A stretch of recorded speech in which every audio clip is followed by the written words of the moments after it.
dhalinyarta shabaab ee isqarxinaysa ayaa fariintaydu waxay tahay haddii aad aragteen amiir wiilkiisii qarxinaya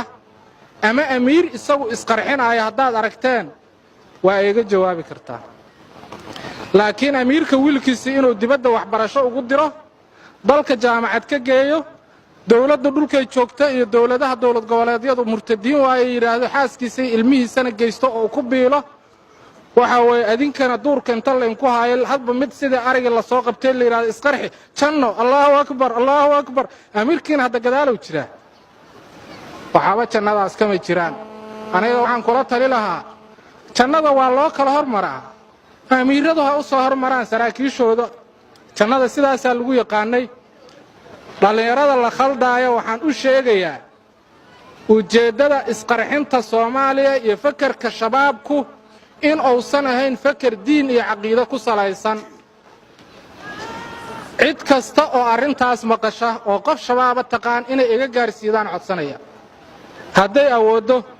fakarka shabaabka iyo isqarxinta Soomaaliya ka socda waxa wada ajhiza istikhbaaraatiya jihaasiyo ama hay'ado sirdoon oo dawladda shisheeye ayaa maal geliya Soomaaliyana ku haaya runta Soomaaliya hadda waa loo dhintaa la dhihi jiray ninaan dhimasho ka baqaynaan hay ogaada hal mar baan leeyahay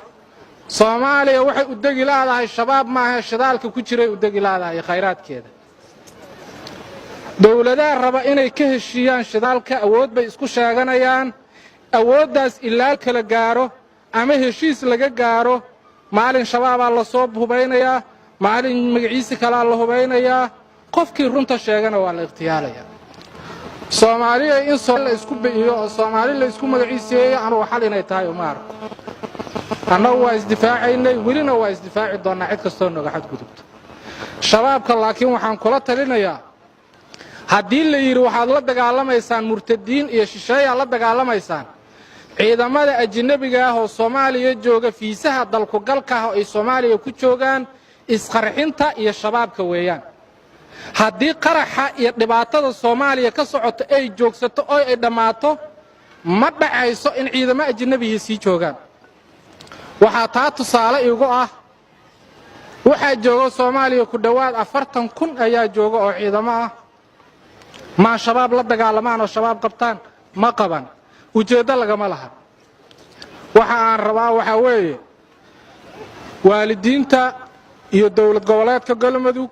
mashaayikhda dhammaan waxaan ka codsanayaa shabaabka in lagu la dagaalamo manhaj in lagu la dagaalamo markii manhajkii waxbarashada la bedelo jiilka soo socda ayaa badbaadaya jiilkii joogayna waa la tacaalaya oo wuxuu noqonayaa in maslaxo iyo xal loo helo ayuu noqonayaa dhalinyarta shabaabkana waxaan ugu baaqayaa in aan lagu baabi'in dagaal aan jihaad ahayn dagaal aan janno lagu gaarayn mucallinka soo dil waxaana laga helaa masaajidka inaysan janno ahayn ayaan ugu baaqayaa haddii aan dheereeyay